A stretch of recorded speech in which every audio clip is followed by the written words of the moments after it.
The Valari Empire was old. It had ruled 12 star systems for 10,000 years. Their palaces were made of living crystal that grew from the ground like trees. Their ships could cross galaxies in days. Their minds could speak to each other without words, connected by an invisible web of thought that bound every Valari together from birth to death. They were beautiful creatures, tall and thin, with shimmering wings that caught the light like stained glass. Their eyes were large and dark, made of 1,000 tiny lenses that saw things humans could never see. When they moved like dancers. When they spoke, their voices sounded like music. And they believed they were the greatest species in the universe. Sergeant Tay had worked for them for 3 years. He was a human, born on a small colony world at the edge of known space. He had joined the military at 18, fought in 2 wars by 25, and taken a contract with the Valari Empire at 30. Now he was 33, and he stood guard in the crystal spire of the Imperial Palace. The other guards did not like him. They did not hate him either. To hate someone, you must first think of them as equal. The Valari guards looked at Tay the way a person might look at a trained dog. Useful, perhaps. Interesting sometimes. But not truly a thinking being. Tay did not mind. He had learned long ago that respect was earned, not given, and he had a job to do. Tonight he stood outside the royal chambers on the 47th floor of the Crystal Spire. The twin moons of the Valari homeworld hung in the sky outside the tall windows, casting silver light across the polished floors. Somewhere in the distance, he could hear the soft chiming of crystal bells. The palace was quiet. The palace was always quiet, but something felt wrong. Tay could not explain it. He was not telepathic like the Valari. He could not feel the web of thoughts that connected everyone in the palace. To him, the Valari mental network was invisible, silent, completely beyond his senses. Yet he had been a soldier for 15 years. He had learned to trust his instincts, and right now his instincts were screaming. He looked down the long corridor. 2 Valari guards stood at the far end, tall and still as statues. Their compound eyes reflected the moonlight. They had not moved in an hour. That was normal. Valari guards could stand motionless for entire shifts. They communicated through thought, shared information through their mental bond. They did not need to move or speak to do their jobs, but there was something in the air, something Tay could almost taste, a heaviness, a pressure. He touched his radio. "Command, this is Sergeant Tay, requesting status check." Static answered him. Tay frowned. He tried again. More static. He switched channels, tried the emergency frequency, tried the backup systems. Nothing but the soft hiss of empty air. That was not normal. He started walking toward the other guards. His boots made soft sounds on the crystal floor. The Valari did not turn to look at him. They stood facing forward, wings folded, hands at their sides. "Hey," Tay called out. "Did you lose communication too?" No response. He walked faster. "I said, did you lose?" He stopped. The guards were not standing. They were frozen. Their eyes were dark, empty, like screens that had been turned off. A thin line of silver fluid ran from one guard's nose. The other had the same fluid leaking from his ears. Tay had seen death before. He had seen it many times, in many forms. But he had never seen anything like this. He reached out and touched one guard's shoulder. The body fell. It hit the ground without a sound. Lifeless. Empty. The other guard fell a moment later, as if whatever force had held them upright had finally let go. Tay pulled his weapon. It was a simple projectile pistol, old technology by Valari standards, but reliable. Human technology. He had never trusted the Valari energy weapons.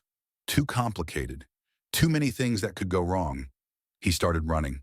The corridor stretched before him, lit by soft bioluminescent panels in the walls. He passed door after door, window after window, and everywhere he looked, he saw bodies. Valari servants lay crumpled on the floor. A noble family had fallen in the middle of a conversation, their teacups shattered around them. A group of children lay in a pile near a play area, their small wings spread out like fallen leaves. All dead, all killed in an instant, without a mark on their bodies. Tay understood now. Someone had attacked the telepathic network. Someone had turned the Valari's greatest strength into a weapon. The mental web that connected them all had carried death instead of thought, and Tay had felt nothing. Because Tay was human. Because human minds were closed, silent, invisible to telepathy. The late Empress, Queen Yuna's mother, had told him this once. She had been old and wise, and she had hired human guards when everyone else thought it was foolish. "You cannot be read," she had said, her musical voice heavy with meaning. "You cannot be controlled. You cannot be manipulated.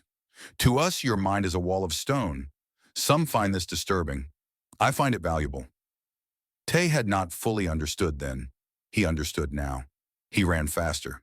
His heart pounded in his chest. His breath came hard and fast. The royal chambers were 3 floors up at the top of the spire. Queen Yuna was there. Young Queen Yuna, who had taken the throne only 6 months ago, who had kept Tay on her guard because her mother had trusted him, who was probably the only person in this palace worth saving. He reached the stairs and started climbing. His legs burned. His lungs screamed. But he did not slow down. 2 floors up, he found more bodies. Royal advisors, personal servants, elite guards with weapons still in their hands, dead before they could even raise them. The psionic attack had been powerful. It had been thorough. Whoever had done this had wanted everyone dead, but not quite everyone. Tay was still alive, and somewhere above him, he hoped with every fiber of his being, Queen Yuna was still alive too. He reached the final floor. The corridor to the royal chambers stretched before him, long and silent. At the far end, he could see the great crystal door that led to the queen's rooms. 4 figures stood before it. They wore dark armor that absorbed light. They carried weapons that hummed with energy, and they were working to break through the door. Assassins, Valari assassins, alive and well, untouched by the psionic pulse. They had been protected somehow, shielded. They were part of this. One of them turned and saw Tai. The assassin made a clicking sound, a Valari laugh. "Look," the assassin said to his companions. "The human pet is still alive." Tai raised his pistol. "How cute," another assassin said. "It thinks it can fight." Tai did not answer. He did not threaten. He did not warn. He simply pulled the trigger. The first bullet caught the laughing assassin in the throat. The Valari made a wet, choking sound and fell backward. Silver blood sprang across the crystal wall. His companions froze for half a second, their compound eyes wide with shock. That half second was all Tai needed. He fired again. The second assassin took a round in the chest. The dark armor cracked but did not break. The assassin stumbled, hurt but alive, and reached for his weapon. Tai was already moving. He ran forward, closing the distance. At close range, armor meant less. At close range, speed and violence meant everything. The third assassin swung a psionic blade at him. The weapon glowed with purple light, sharp enough to cut through steel. Tai ducked under the swing and drove his shoulder into the assassin's chest. They fell together, crashing to the floor in a tangle of limbs. Tai's knife was in his hand before they hit the ground. He did not remember drawing it. His body moved on instinct, on training, on 15 years of learning how to kill. The blade found the gap between the assassin's helmet and armor. He pushed. The assassin jerked once and went still. The wounded one was getting up. Tai rolled, grabbed the dead assassin's psionic blade, and threw it. The weapon spun through the air and buried itself in the wounded assassin's faceplate. He fell without a sound. 3 down, 1 left. The 4th assassin had not moved. He stood by the door to the queen's chambers, watching Tai with an expression that was hard to read on an alien face. Fear, perhaps, or something like respect. "You are fast," the assassin said. His voice was calm, almost impressed. "For a human." Tai pointed his pistol at the assassin's head. "Step away from the door. You have killed 3 of my brothers. Do you think I fear death? I think you should." The assassin tilted his head. Behind him, the crystal door showed cracks from their attempts to break through. They had been close. A few more minutes and they would have reached the queen. "The palace is dead," the assassin said. "Everyone you were hired to protect is gone. The empire is falling. Why do you fight for a corpse?" "I don't fight for the empire." Tai's finger tightened on the trigger. "I fight for her." The assassin was quiet for a moment. Then he laughed, that strange clicking sound. "Loyal to the end, like a trained animal." He shook his head. I almost pity you. He moved. His hand flashed toward a device on his belt. Tay fired, but the assassin was fast, twisting sideways. The bullet grazed his shoulder. The assassin's hand touched the device. He vanished.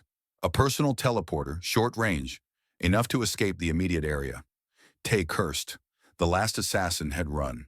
He would warn others. He would bring more enemies, but that was a problem for later. Right now, the queen mattered. Tay holstered his pistol and approached the damaged door. The crystal was cracked, but still holding.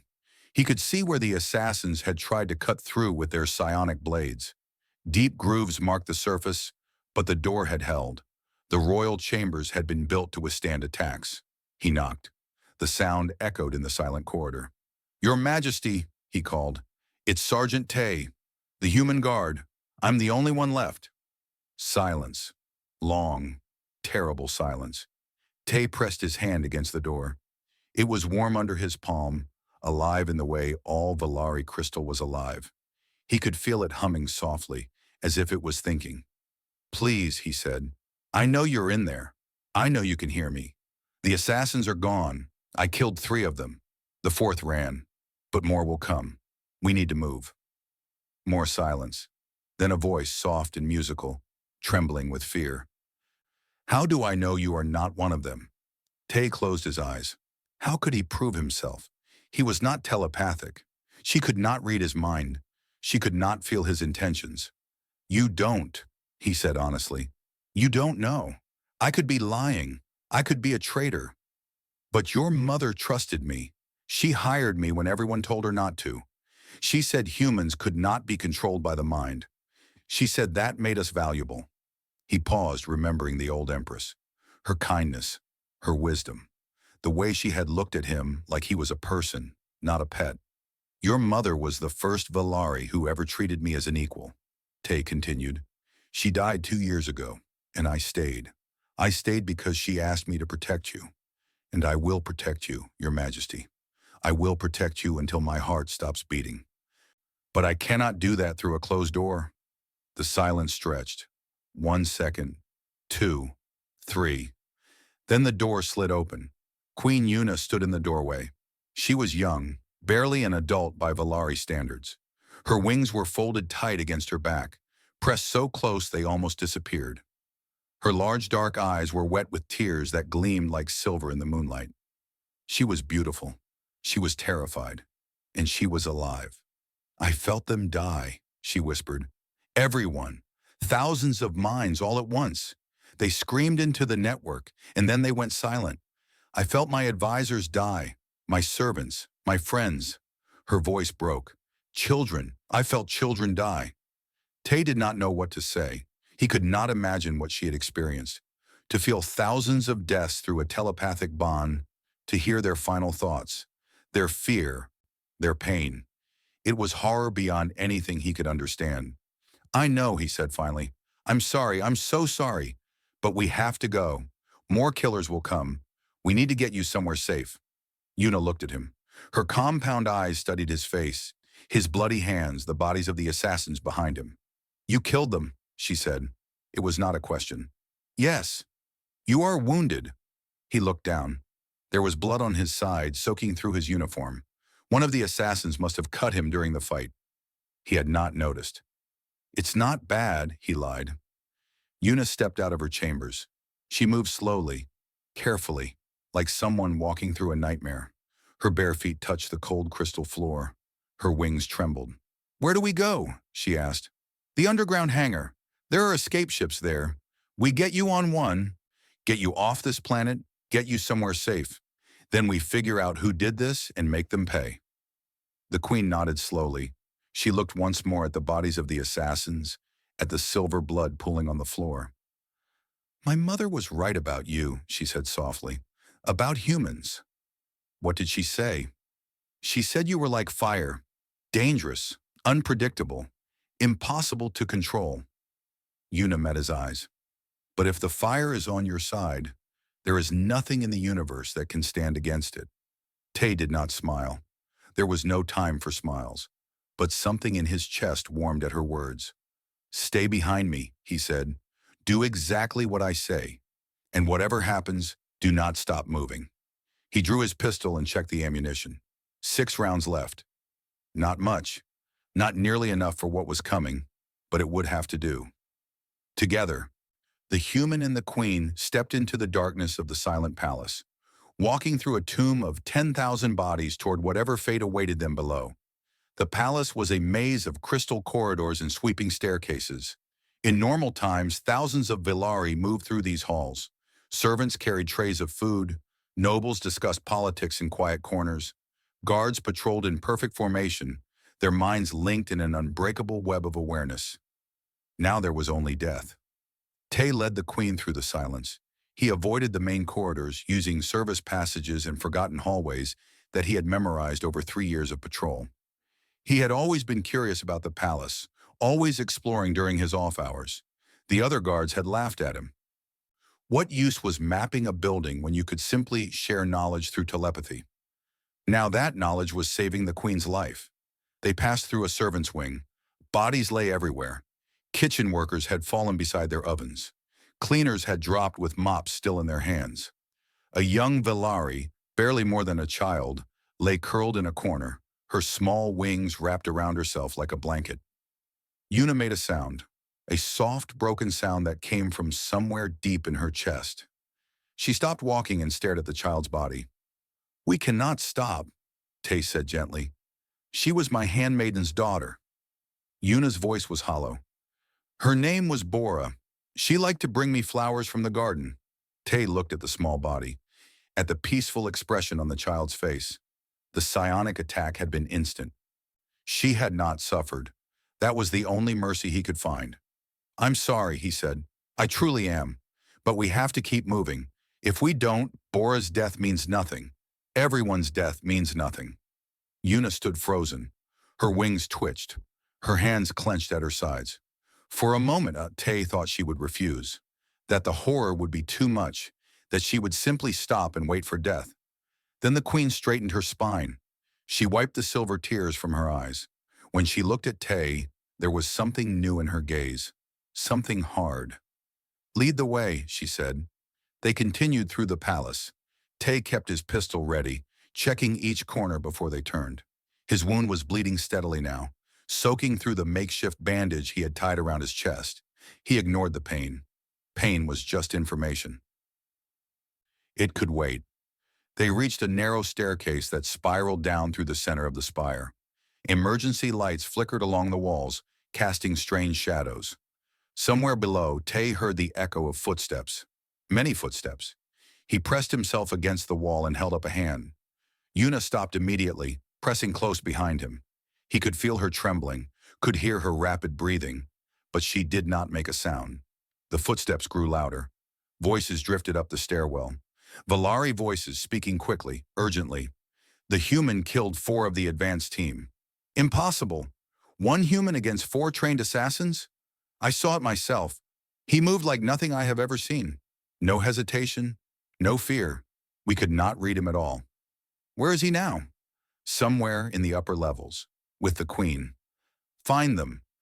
The prince wants the queen alive. The human—" A pause. "The human dies." The footsteps faded as the search party moved to a different level. Tay waited until silence returned, then gestured for Yuna to follow. "They're hunting us," Yuna whispered. "Yes. They said the prince." "Which prince?" Tay did not answer. He had his suspicions, but speaking them aloud would not help. The queen would learn the truth soon enough. They descended the stairs carefully, stopping at each landing to listen. The palace had 47 floors above ground and 12 below. The hangar was on the lowest level, buried deep in the rock beneath the crystal spire. On the 32nd floor, they found a maintenance tunnel that Tay had discovered months ago. It was narrow and dark, meant for repair workers to access the building's power systems. The Villari never used it. Why would they, when they could communicate telepathically with maintenance teams anywhere in the palace? Tay squeezed through the narrow opening and helped Yuna follow. Her wings caught on the edges and she winced as delicate membranes scraped against rough crystal. "Are you all right?" Tay asked. "My wings will heal. My people will not." She crawled forward through the darkness. How do you know about these passages? I explored. When I wasn't on duty, I walked the palace, learned its secrets. Why? Tay considered the question as they moved through the cramped tunnel. Pipes ran along the walls, carrying power and water and other things he did not understand. Valari technology was advanced, elegant, beautiful. Human technology was crude by comparison. But crude things often worked when elegant things failed. Because I was alone, he finally said. The other guards did not want to talk to me. The servants did not want to serve me. I had nothing to do but walk and watch and learn. Yuna was quiet for a moment. That must have been lonely. I am used to being alone. No one should be used to that. They reached a junction where the tunnel split in 3 directions. Tay paused, remembering. Left led to the power core, right led to the communication center. Straight ahead led down, toward the lower levels. He went straight. When I was young, Yuna said as they crawled, my mother brought a human diplomat to the palace. I was afraid of him. His mind was so quiet, like a hole in the world. I asked my mother why she allowed such a strange creature into our home. What did she say? She said that the universe was vast and that different species had different gifts. The Valari gift was connection. We feel each other. We share thoughts and emotions and experiences. We are never truly alone. Yuna's voice grew soft. But humans have a different gift. You are complete by yourselves. You do not need anyone else to feel whole. That is terrifying to us. But it is also beautiful in its way. Tay did not know how to respond. He had never thought of human isolation as a gift. To him, it was simply reality. You were born alone. You died alone. Everything in between was just borrowed time. But perhaps the queen was right. Perhaps being complete by yourself meant something. Perhaps it meant that when everything else fell away, when every connection was severed, you could still stand. You could still fight. You could still protect the things that mattered. The tunnel opened onto a ladder that descended into darkness. Tay could feel cold air rising from below. They were getting closer to the underground levels. Rest for a moment, he told Yuna. The climb down will be difficult. The queen sat against the tunnel wall, pulling her torn wings close.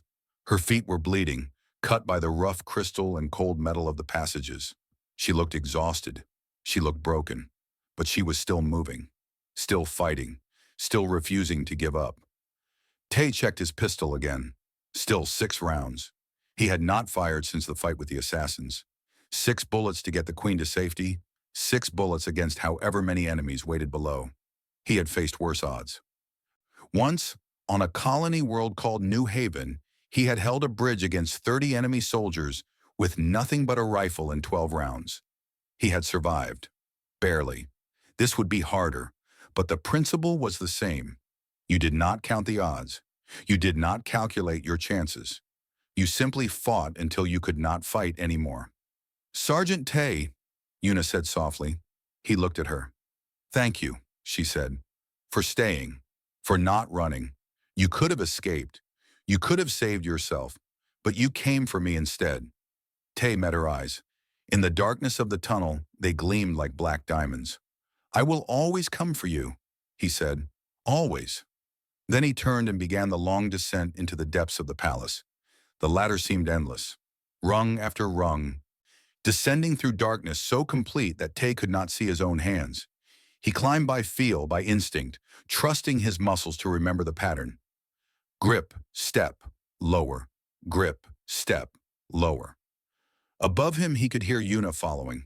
Her breathing was ragged, her movements slow. She had never climbed a ladder in her life. Queens did not climb. Queens were carried. But this queen was learning fast. They passed through layers of the palace like digging through history. The upper levels were new, bright, full of light and beauty. The lower levels were older, darker, built in ancient times when the Valari were still young. The walls down here were rough crystal, unpolished, grown rather than carved. After what felt like hours, Tay's feet touched solid ground. He stepped away from the ladder and waited for Yuna to join him. When she reached the bottom, she collapsed against the wall, her wings drooping, her chest heaving. We are close, Tay said. The hangar is only 2 levels down from here. Good. Yuna's voice was barely a whisper. I do not think I can climb much more. Tay looked at her in the dim emergency lighting. She was in bad shape. Her feet were bloody. Her wings were torn. Her royal gown, once white and flowing, was now gray with dust and stained with the silver blood of the dead. But her eyes were still clear. Her jaw was still set. She had not given up. Can you walk? He asked. I can walk. He nodded and moved forward. The corridor here was wide enough for them to walk side by side. Ancient patterns decorated the walls, stories carved in crystal that told the history of the Valari people. Wars and victories, heroes and villains. A civilization that had risen from nothing to rule the stars. Now that civilization lay dead above them, killed by one of their own. I know who it is, Yuna said suddenly. The one who did this, the prince they mentioned. Tay glanced at her. Who? My cousin, Prince Kyung. Her voice was bitter, cold. He has always wanted the throne. My mother refused him. I refused him. He asked me to marry him 3 times. Each time, I said no. So he killed everyone? The Valari succession is complicated. If I die without an heir, the throne passes to the nearest blood relative. That is Kyung. But as long as I live, he cannot rule. Yuna's wings twitched. He must have decided that if he could not have me, he would simply remove everyone else. Make himself the only choice. That is insane. That is ambition. Yuna shook her head. My mother warned me about him. She said he was dangerous. She said I should send him away, exile him to some distant colony where he could do no harm. But I did not listen. I thought I could manage him. I thought I could control him. You could not have known he would do this. Could I not? Yuna's voice cracked. He asked for command of the military. I gave it to him. He asked for control of the palace guard. I gave it to him. He asked for access to our most secret weapons. I gave him that too. Tears streamed down her face. I gave him everything he needed to destroy us. Because I was young. Because I was foolish. Because I wanted to believe that family meant something. Tay did not know what to say. He was not good with words. He was good with weapons, with violence, with the simple mathematics of survival. But comfort? That was beyond him. You trusted someone you should not have trusted, he said finally. That does not make you foolish. It makes you kind.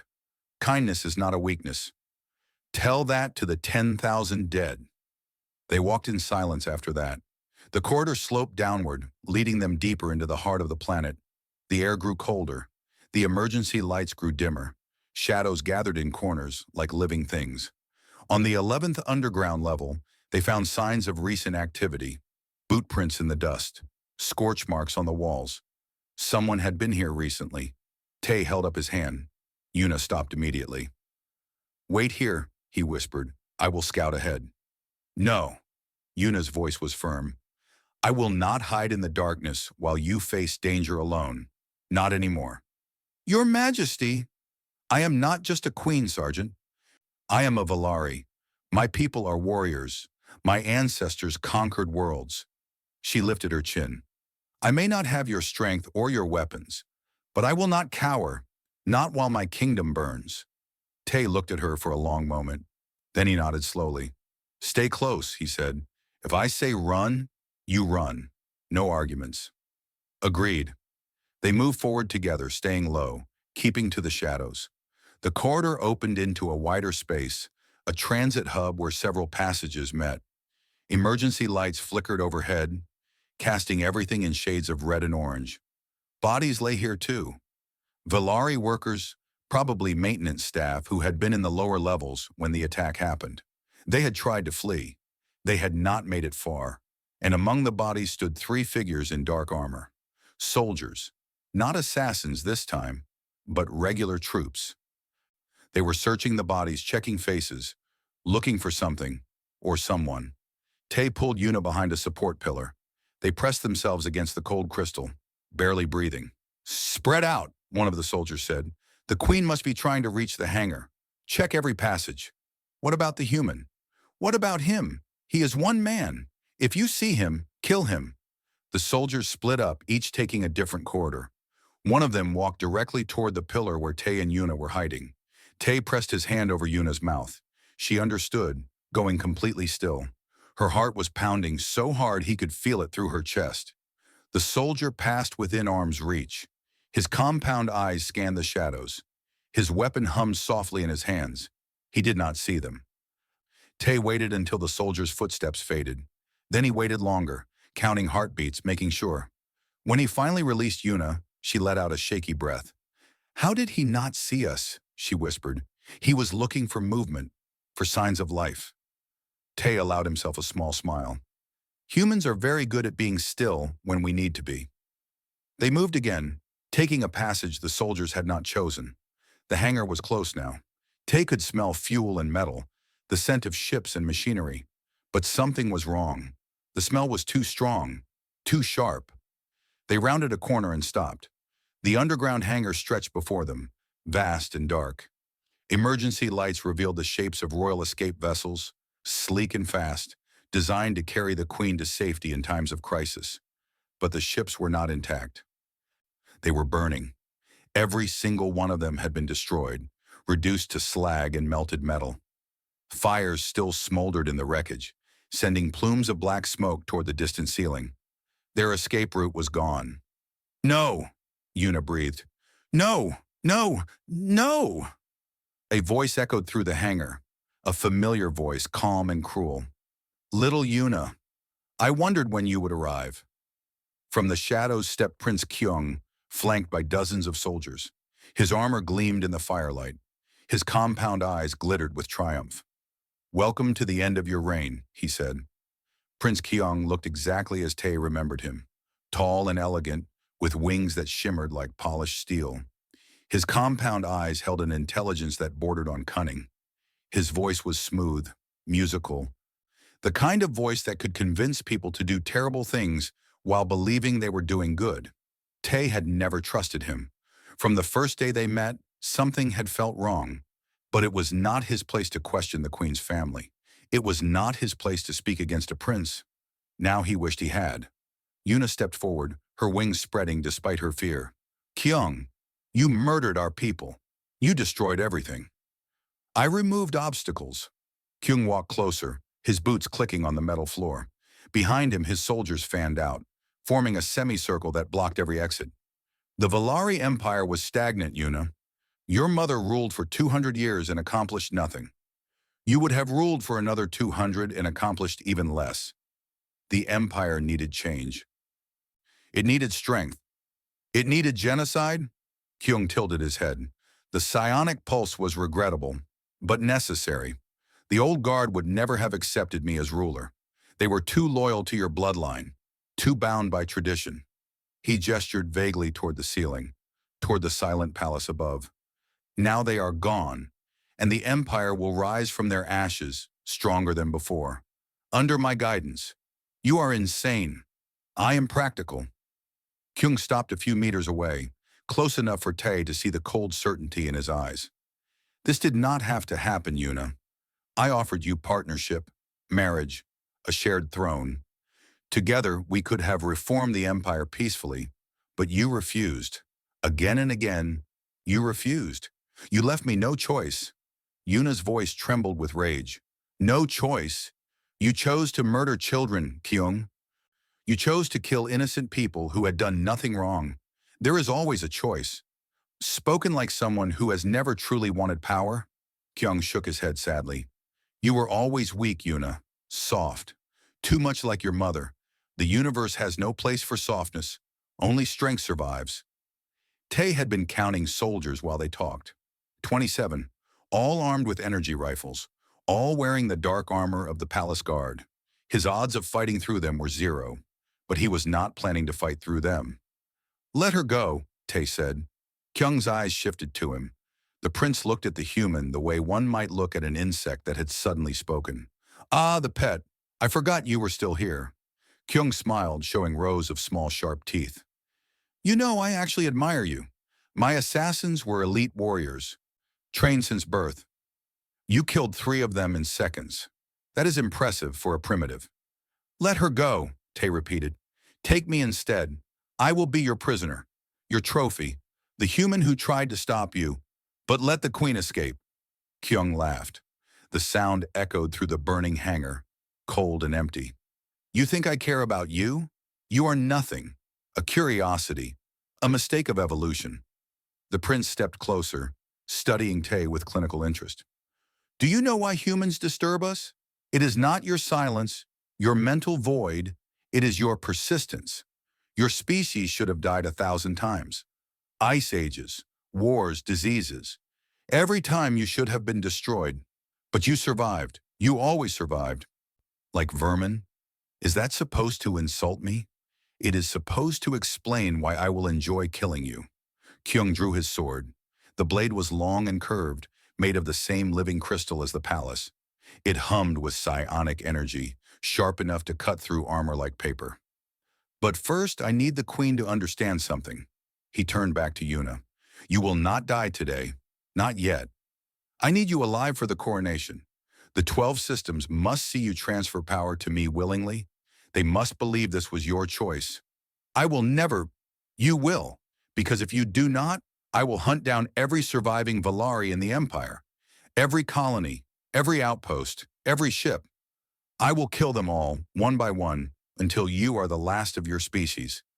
Kyung's voice was calm, almost gentle. And then I will kill you too. Slowly. Painfully, over many, many years. Yuna's wings trembled. Her face went pale. Or, Kyung continued, you can cooperate. Name me your successor. Marry me if you prefer. Then I will allow the survivors to live. I will even let you keep your pet human. A small mercy for your cooperation. Tay's mind was racing. 27 soldiers. One prince with a psionic sword. No escape routes. 6 bullets. The math was impossible. The odds were hopeless. But Tay had never believed in math. He had never believed in odds. He believed in moments, in opportunities, in the split second when everything could change. Your Majesty, he said quietly, not taking his eyes off Kyung. Yuna looked at him. When I move, run. Do not stop. Do not look back. Just run. Tay, promise me. Her eyes filled with tears, but she nodded. Kyung was watching them with amusement. How touching. The pet has feelings for its owner. Or is it the other way around? He raised his sword. Either way, it ends now. Kill the human. Take the queen alive. 27 rifles aimed at Tay. He had faced death before. Many times. He knew its shape, its weight, its cold inevitability. He had made peace with it long ago. But he had never faced death with something to protect. Someone to protect. That changed everything. Do you know what humans do when we are afraid? Tay asked, his voice strange and calm. Kyung paused, curious despite himself. Tell me. We do not run. We do not hide. We do not surrender. Tay reached into his jacket. 27 soldiers tensed, fingers tightening on triggers. We fight, even when there is no hope, even when we know we will die. We fight anyway, because that is what we are. That is what we have always been. He pulled out a small device, a cylinder, barely larger than his thumb. Not a weapon, something better. An emergency beacon, standard issue for human soldiers, designed to broadcast on every frequency, reaching any ships within 1,000 kilometers. He had activated it hours ago when they first entered the underground tunnels. He had been waiting ever since, hoping, praying. Now deep beneath his feet, he felt the vibration, felt the rumble of engines, felt the approaching thunder of rescue ships answering his call. Kyung felt it too. His compound eyes widened. What did you do? Tay smiled. It was not a kind smile. I called for help. Then the ceiling exploded. The explosion came from above, tearing through rock and metal like they were paper. Debris rained down across the hangar. Soldiers screamed and scattered, their formation breaking as chunks of ceiling crashed around them. In the chaos, Tay moved. He did not think. Thinking was too slow. His body acted on instinct, on 15 years of training, on the cold mathematics of survival that had been burned into his bones. He grabbed Yuna and threw her behind a fallen support beam. Stay down! Then he turned and ran toward the enemy. The first soldier was still looking up at the collapsing ceiling when Tay reached him. A knife through the throat. Quick. Clean. The soldier fell without a sound. The second soldier saw him coming. He raised his rifle, tried to aim. Tay ducked under the barrel, grabbed the weapon, and turned it against its owner. One shot. The soldier dropped. 3, 4, 5. Tay moved through the chaos like a ghost. The dust and debris gave him cover. The confusion gave him opportunity. Every soldier he reached died before they could react. The Valari were fast, faster than humans. Their reflexes were sharper, their senses keener. In a fair fight, any one of them could have killed Tay without effort. But this was not a fair fight. The soldiers were telepaths. They were used to sharing information instantly, coordinating through their mental network, knowing exactly where their allies were and what they were doing. But the psionic pulse that had killed the palace had damaged their network too. Their communications were scrambled. Their coordination was broken. They were fighting blind. And Tay was not fighting blind. He had never had telepathy. He had learned to fight alone, to rely on his own senses, his own judgment. The confusion that crippled them was simply normal for him. 6, 7, 8. A soldier finally managed to fire. The energy bolt grazed Tay's shoulder, burning through cloth and skin. He ignored the pain. Pain was information. Pain could wait. He killed the soldier who shot him, then the one behind that soldier, then 2 more who were trying to flank him. 9, 10, 11, 12. Above them, the hole in the ceiling grew wider. Through the smoke and dust, Tay could see the lights of rescue ships, loyalist forces answering his beacon. They had found him. They had come, but they were still far away, still minutes from landing, and Kyung's soldiers were regrouping. "Kill him!" Kyung screamed. "Kill the human!" The remaining soldiers formed a firing line, 15 rifles aimed at Tay. There was no cover, no escape. Nowhere to run, so Tay did not run. He charged. The first volley missed, barely. Energy bolts screamed past him, so close he could feel the heat on his skin. He reached the firing line and crashed into it like a wave hitting rocks. A soldier grabbed him. Tay broke his arm and used his body as a shield. Another soldier tried to stab him with a combat knife. Tay caught the blade in his palm, feeling it slice through flesh, and punched the soldier in the throat. 13, 14. Blood ran down his arms. His blood. Their blood. He could not tell the difference anymore. Everything was red. Everything was pain. 15, 16. A soldier hit him from behind. A rifle butt to the back of the head. Tay stumbled, saw stars. The soldier raised the rifle for another blow. Tay spun, drew his pistol, and fired. 1 bullet, 5 left. 17. 2 soldiers rushed him together. Tay shot one in the chest. The other grabbed his gun arm. They struggled for the weapon. Tay headbutted the soldier, felt the alien's face crunch under his forehead. The soldier staggered. Tay shot him. 3 bullets left. 18. The remaining soldiers were backing away now. Their compound eyes were wide with something Tay had rarely seen in Valari. Fear. They were afraid of him. These trained warriors, these elite soldiers, were afraid of one wounded human covered in blood and barely standing. "What are you?" one of them whispered. Tay did not answer. He did not have the breath to answer. "Stand your ground," Kyung shouted, but even his voice was shaking. Even the prince was afraid. Tay raised his pistol. 3 bullets, 9 soldiers. Not enough, not nearly enough. But maybe he did not need bullets. "Your network is broken," he said, his voice rough and raw. "Your friends are dead. Your ships are destroyed. Loyalist forces are coming." He gestured at the expanding hole above them. "In 5 minutes, this hangar will be full of soldiers who serve the Queen. You can die fighting for a traitor, or you can surrender and live."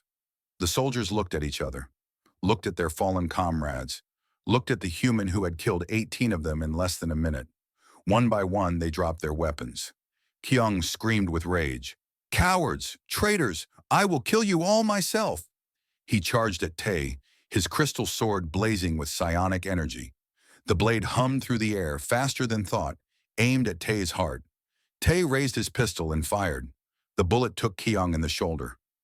The prince spun, stumbled, but did not fall.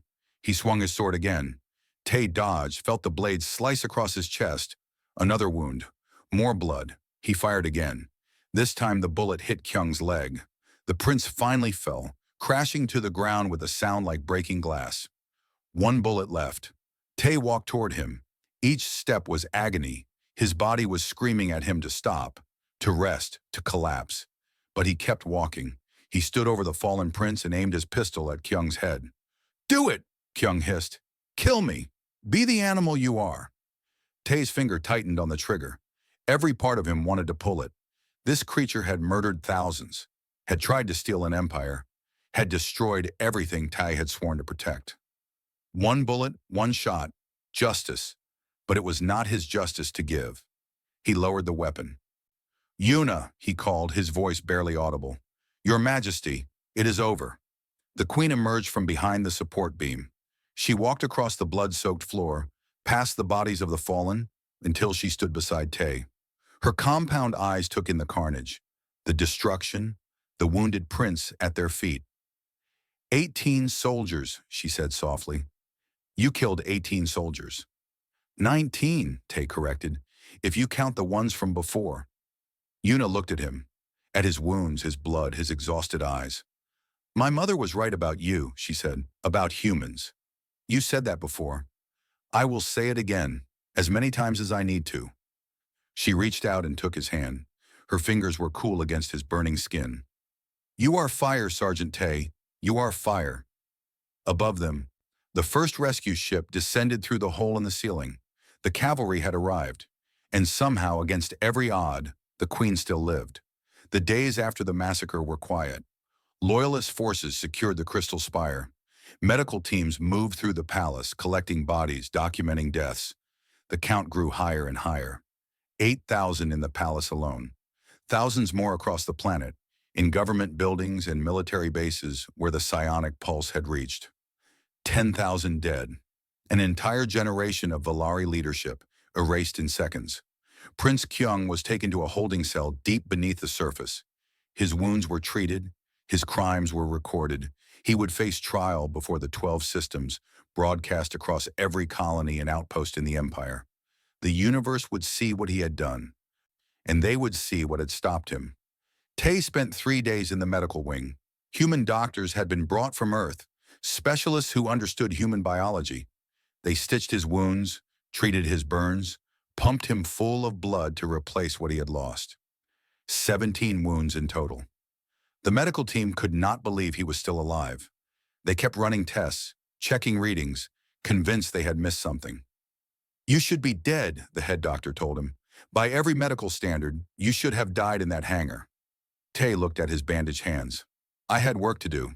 "Work?" The doctor shook her head. "You fought 20 armed soldiers with 6 bullets and a knife. You killed 18 of them while bleeding from a dozen wounds. That is not work. That is impossible." "Impossible happens sometimes." The doctor left, still shaking her head. Tay lay back on his bed and stared at the ceiling. Sleep would not come. Every time he closed his eyes, he saw the faces of the dead. Valari servants. Children. The small body of the girl named Bora. He had saved the queen, but he had not saved them. On the 4th day, Queen Yuna came to see him. She looked different now. The fear was gone from her eyes, replaced by something harder, something older. In 4 days, she had aged 10 years.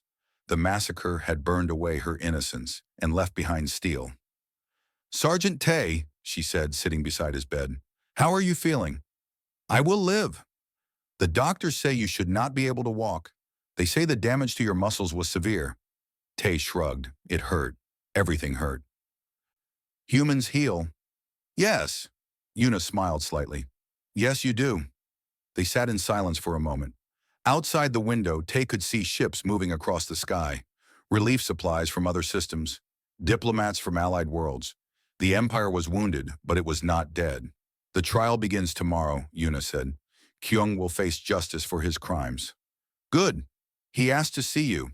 Before the trial, he wanted to speak to the human who defeated him." Tay shook his head. "I have nothing to say to him." "I thought you might feel that way." Yuna paused, choosing her words carefully. "He is afraid, you know. in his cell, surrounded by guards, waiting for judgment. He is terrified, not of death, not of punishment, of you. Me. You have become a legend, Sergeant. The human who guarded the Queen, the lone soldier who fought an army. Stories are spreading across the 12 systems. Some say you killed 100 soldiers. Some say you cannot be killed at all. Yuna's eyes met his. Kyung believed humans were lesser beings, animals with weapons. Now he knows the truth, and it haunts him. Tae did not know what to say. He had never wanted to be a legend. He had only wanted to do his job. I have something for you, Yuna continued. She reached into her robes and pulled out a small box. Inside was a medal cast in living crystal, shaped like a sun with 12 rays.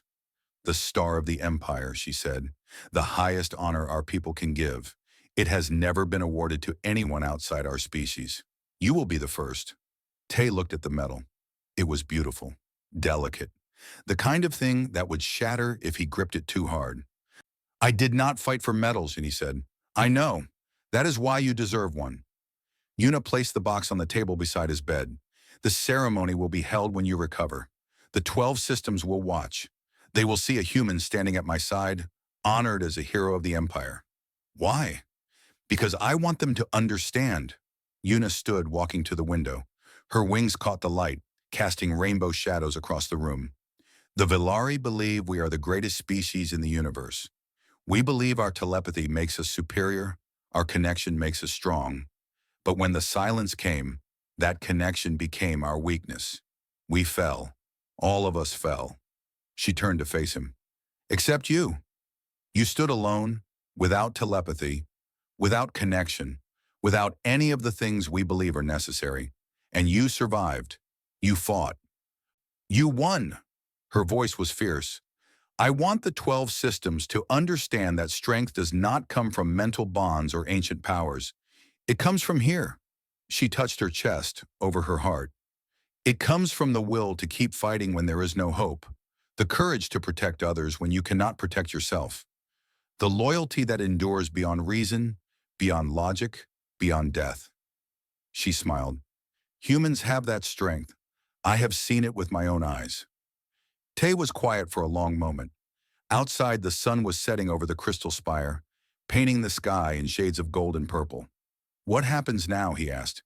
Now we rebuild. It will take years, decades perhaps. The massacre destroyed our leadership, our infrastructure, our faith in ourselves. But we will recover. We will grow stronger. Yuna walked back to his bedside.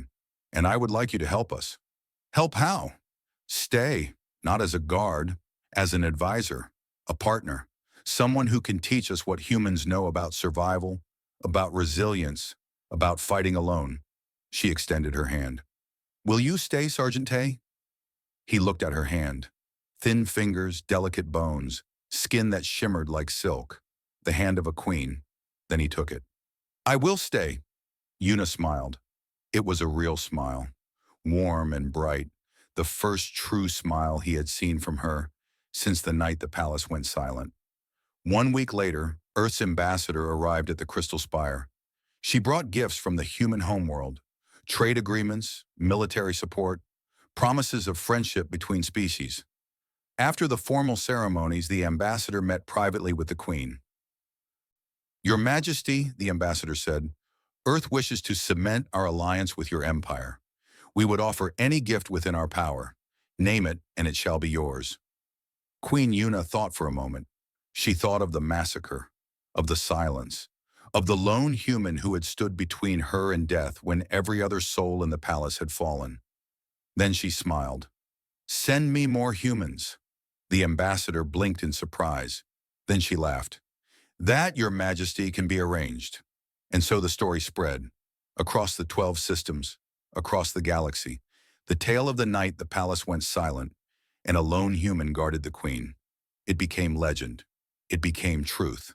And somewhere in the crystal spire, Sergeant Tae stood at his post, watching the stars, protecting the queen, waiting for whatever came next. Because that was what humans did. They endured.